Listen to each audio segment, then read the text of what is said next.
अस्सलाम वालेकुम, मैं हूँ रिजवान अशरफ। इस वक्त सुप्रीम कोर्ट का महाज जो है वो बड़ा गर्म हो चुका है और सुप्रीम कोर्ट से बड़ी गर्मा गर्म खबरें आ रही हैं। और पिछले तकरीबन कोई 4-5 दिन से, जब से ये हफ्ता शुरू है, बल्कि लास्ट वीक से ही,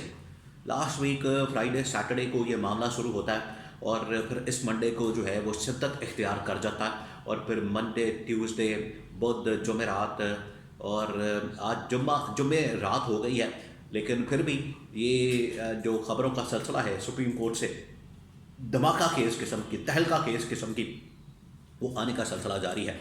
आज भी सुप्रीम कोर्ट के अंदर जस्टिस मंजूर अली शाह के सामने जो है वो तौहीन अदालत केस की कार्रवाई हुई और तौहीन अदालत का मामला सामने आया, जिसमें अटॉर्नी जनरल और फिर उसके बाद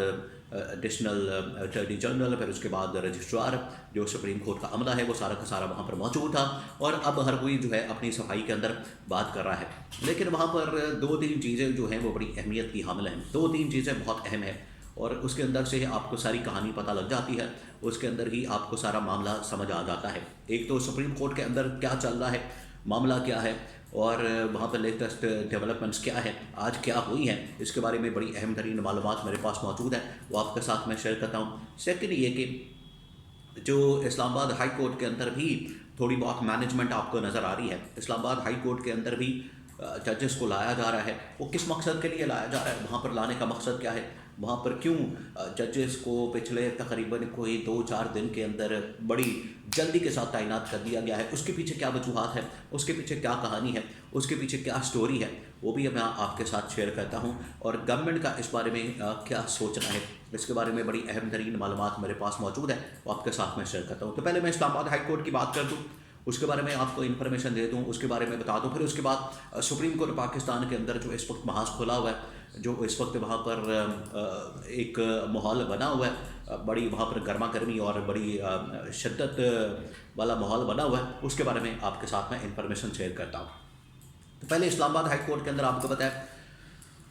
कि इमरान खान के जितने मुकदमात हैं, इमरान खान के जितने केसेस हैं, वो सारे के सारे आते हैं इस्लामाबाद हाई कोर्ट के अंदर। इस्लामाबाद हाई कोर्ट में इमरान खान उनको चैलेंज करता है। अब जिस तरह से 190 मिलियन पाउंड केस का फैसला आया था, तो पीटीआई की जानिब से ये फैसला किया गया था, इमरान खान की जानिब से फैसला किया गया था कि फ़ौरन हमने इसको हाई कोर्ट के अंदर चैलेंज करना है। और उनकी जानिब से एक बाकायदा टीम बना दी गई, लीगल टीम बना दी गई और इन्होंने कहा कि हम इसको चैलेंज करेंगे। लेकिन क्योंकि पहले से ही पता था इनको कि हम 190 मिलियन पाउंड केस में सजा देंगे, तो ये अपील जो है वो इस्लामाबाद हाई कोर्ट में आएगी। तो इस्लामाबाद हाई कोर्ट में 2 जजेस को लगा दिया गया। वो जजेस जिनके बारे में कहा जा रहा है कि इस्टेब्लिशमेंट के बड़े करीब हैं, उनको इस्टेब्लिशमेंट की ईमा पर या इस्टेब्लिशमेंट के मंजूर नज़र हैं, उनकी वजह से उनको लगा दिया गया है, ताकि अगर, और वहाँ पर एक डिवीजन बेंच भी बना दिया गया जस्टिस आमिर फारूक के साथ। अभी जो नया बंदा आया, नया जो जज आया, वो एक जूनियर जज है। वहाँ पर तकरीबन कुछ 6 से 8 जजेस मौजूद हैं इस्लामाबाद हाई कोर्ट में, किसी एक को नहीं लिया गया। यहाँ नया जज आता है तो उसको ला के बिठा दिया जाता है, उसको बेंच के अंदर बिठा दिया जाता है, डिवीजन बेंच के अंदर। तो साफ नज़र आ रहा है कि अगर इमरान खान के केसेस या इमरान खान का मुकदमा या 190 मिलियन पाउंड केस को चैलेंज किया जाता है, तो यहाँ पर ये लग जाएगा और यहाँ पर चल सो चल लटकता रहेगा मामला, और क्लियर नहीं होगा। ये तो इधर भी मामला चल रहा है, तो उसके ऊपर भी अब बाकायदा तौर पर अंदर जजेस की जानिब से आवाज़ें उठ रही हैं, वो बोल रहे हैं इस बारे में और सामने बातें आ रही हैं। पहले भी वहाँ पर 6 जजेस ने खत लिखा था और उन्होंने कहा था कि हमारे खिलाफ जिस तरीके से इंतकामी कार्रवाई या हमारे ऊपर प्रेशर डाला जाता है, टैक्टिक्स इस्तेमाल किए जाते हैं, इनको रोका जाए, इनकी रोकथाम की जाए, इनका सद्भाव किया जाए। और उसके बाद जो है अब ये नया खाता खुलने वाला है इस्लामाबाद हाई कोर्ट के अंदर भी। अब आ जाए सुप्रीम कोर्ट के अंदर। मैं आपको एक और बात बता दूं कि इसी इस्ना में कि लापता अफराद के मुतल्लिक भी एक कमीशन बनाया गया है और कमीशन का सरबराह ऐसे जज को बनाया गया है जो खुद बेचारा 85 से 90 साल का,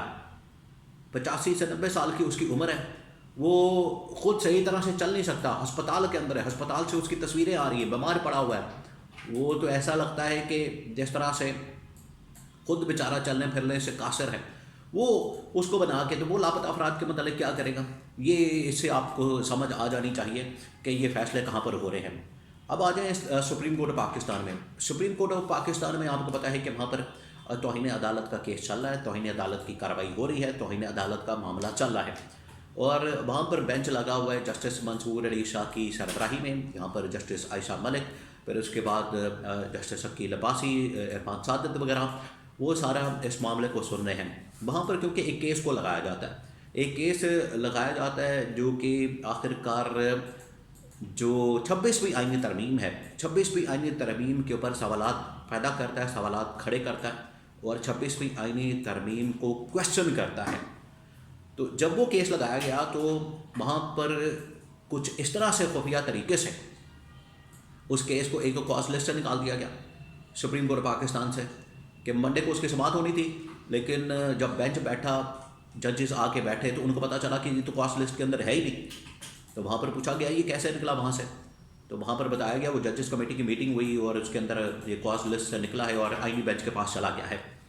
تو آج پھر جسٹس منصور علی شاہ کہہ رہے تھے، اس کے اوپر پھر سارا معاملہ شروع ہو گیا. آج جسٹس منصور علی شاہ کہہ رہے تھے کہ آئینی بینچ کے پاس ہی اگر جانا ہے تو ہم یہاں پر بیٹھ کے پھر گپ شپ لگا لیتے ہیں، ہم یہاں پر مکالمہ کر لیتے ہیں. اصل سوال یہ ہے کہ یہاں پر 26ویں آئینی ترمیم کو چیلنج کیا جا رہا ہے، اس کے اوپر سوالات اٹھائے جا رہے ہیں، اس وجہ سے یہ ڈر اور خوف پیدا ہو گیا ہے. اور جسٹس منصور علی شاہ نے واضح طور پر کہا، اصل میں جسٹس منصور علی شاہ کی جانب سے پیغام دیا جا رہا ہے چیف جسٹس یحییٰ افریدی کو اور ساتھ میں جسٹس معین الدین خان کو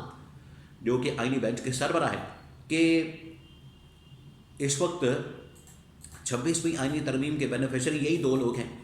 اور اگر 26ویں آئینی ترمیم کو چیلنج کیا جاتا ہے، اس کے اوپر کویشچن کیا جاتا ہے تو ان کو اب خطرہ محسوس ہوتا ہے، یہ خطرہ محسوس کرتے ہیں. اور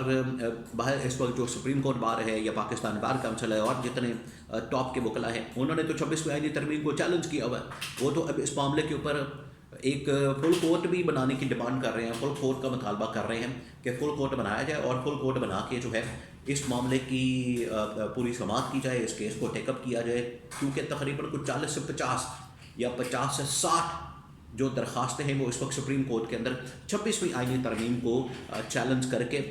دائر کی گئی ہیں، وہاں پر داخل ہو چکی ہیں، وہاں پر آ چکی ہیں. تو ان کو ٹیک اپ نہیں کیا جا رہا، ان کو سونا ہی نہیں جا رہا. تو یہ اس کے اوپر جو ہے یہ سارا معاملہ پھنسا ہوا، سارا معاملہ رکا. تو جسٹس منصور علی شاہ جو ہے اپنی بات کے اوپر قائم ہے، ڈٹے ہیں اور اس بات کے اوپر کھڑے ہیں کہ یہ جو معاملہ ہے ہر صورت میں اس کو چیلنج کرنا ہے، اس کے اوپر کویشچن کرنا ہے. اور جتنی دیر تک یہ اس کی طے تک نہیں پہنچ جاتے کہ کس طرح سے لسٹ سے کیس کو نکالا گیا، کس طرح سے یہ سارا معاملہ کیا گیا، اتنی دیر تک اس کیس کو وائنڈ اپ نہیں کیا جائے گا. تو جسٹس منصور علی صاحب وہ جج ہیں اور ان کے ساتھ جو باقی ججز ہیں، جسٹس اطہر من اللہ، عائشہ ملک اور باقی، وہ ہے آئین اور قانون کے مطابق کام کرنے والے، میرٹ کے اوپر انصاف کرنے والے. اور وہ جب چیلنج کرتے ہیں چیف جسٹس یحییٰ افریدی کو یا جسٹس معین الدین خان کو یا پھر ان کو انڈائریکٹ یا ڈائریکٹ جب 26ویں آئینی ترمیم کو چیلنج کرتے ہیں، وہاں پر پھر ہلچل پیدا ہوتی ہے، گورنمنٹ بھی اس وقت ہل جاتی ہے. یہ اصل معاملہ ہے، یہ اصل پیچھے کہانی ہے جس کی وجہ سے یہاں پر جو عدالتی بحران ہے دن بدن شدت اختیار کرتا جا رہا ہے.